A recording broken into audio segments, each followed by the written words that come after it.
চাচা চুঙ্গা হাসানের কোনো খোঁজ পাইছো? হ্যাঁ পাইছি তো, কয়েছে সদর এক আত্মীয়ের বাড়িতে, তবে আজকে রাত্রে বাড়িতে আসবে। নজর আইস, আজকে রাইতে ধরতে হইব। ঠিক আছে ভাই। আদরে আদরে আদরে কি শুরু করছেন আপনারা? তার আপনি ধরছেন কেন? সে কি চোর না ডাকাইত? চোর ডাকাত না, তা পলায় পলায় থাকে কেন? সেটা তার ইচ্ছা। এইবার ভোটে সে কোনো রকম প্রচার করবে না। কেন করবে না? কেন করবো না?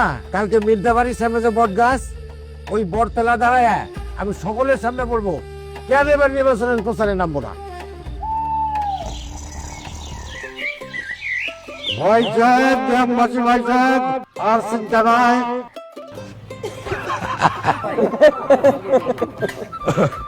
আসসালামু আলাইকুম। আপনারা সবাই জানেন মজুরির বিনিময়ে এই চুঙ্গা ফুইটা প্রচার প্রচারণা চালাই, কিন্তু আমার সেই গুণ কখনো কখনো ভালোর সাথে মন্দ ডেকে। সেটা কেমন? প্রত্যেকবার নির্বাচনের সময় এই প্রার্থীরা আমার নিয়ে টানা আসতে শুরু করে দেয়। কেউ কেউ তো আবার বকাবাদ দিও করে, হুমকি ধামকিও দেয়। তাই আমি ঠিক করছি এইবার আমি কারো প্রচারণা নামবো না। কেন নামবা না? টাকায় না বসলে কও, দিন 1000 টাকার জায়গায় 2000 টাকা দিব। আরে মিয়ারা, নির্বাচনের কিছু নিয়ম কানুন আছে। নির্বাচনের আইনে ব্যয় সীমা লঙ্ঘন করলে শাস্তির বিধান আছে।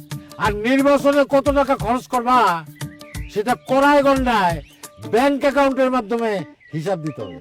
এইবার কিন্তু নির্বাচনে পোস্টার ছাপানো যাবে না। তাই নাকি? আরো আছে, কত বড় কয়টা ব্যানার বানাবা, সেগুলো কিভাবে লাগাবা, নির্বাচনী যে প্রতীক সেই প্রতীকটি কত বড় করে বানাবা সেটাও নির্বাচন আচরণ বিধিতে লেখা আছে। প্রচারে জীবন্ত প্রাণী ব্যবহার করা যাবে না, গেট বা তোরণ এইটা বানানো যাবে না, আলোক সজ্জাও করা যাবে না। তুমি এত সব জানলা কি করে? এবার যে কয়দিন আমি গা ঢাকা দিয়ে উপজেলার সদরে ছিলাম, তার মধ্যে আমি উপজেলা নির্বাচন অফিসে গিয়েছিলাম। সেখান থেকেই আমি নির্বাচনের আচরণ বিধি সম্পর্কে জেনেছি। তার সাথে আমি একটু আমার মতো করে রঙ্গ রসের অলংকারে সাজিয়ে নিয়েছি, নাম দিয়েছি ভোট বার্তা।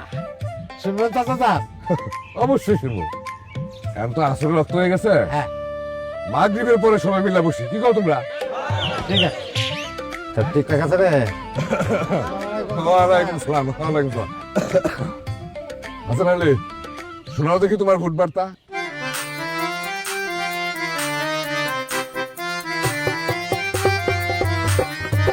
আর নির্বাচন কমিশন যখন তফসিল করবে জারি, নিয়ম কানুন জেনে নেবে তখন তাড়াতাড়ি।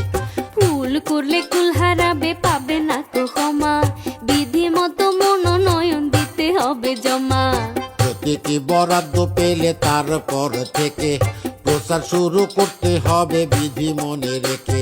ক্ষমতার বাহাদুরি হুমকি ধামকি মানা, তেমন হলে শাস্তি হবে সাথে জরিমানা।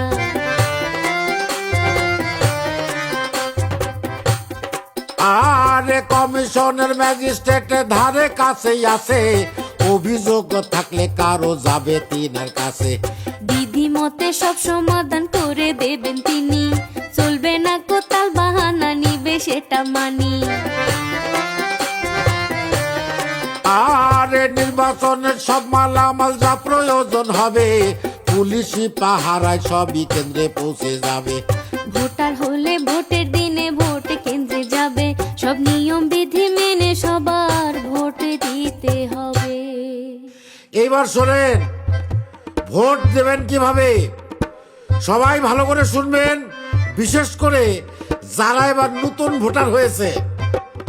আরে ভোট কেন্দ্রে ভোট দিতে যাবেন আপনি যখন, না পরিচয় ভোটার নাম্বার জানতে চাবে তখন। যাচাই বাছাই শেষ হলে সই স্বাক্ষর নিয়ে, আঙ্গুলে দাগ দিয়ে দেবে বিষম কালি দিয়ে।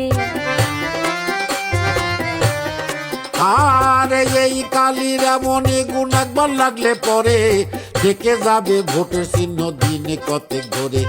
2টা ব্যালট পেপার দেবে ভোট দেবার জন্য, জাতীয় সংসদ নির্বাচন আর গণভোটের জন্য।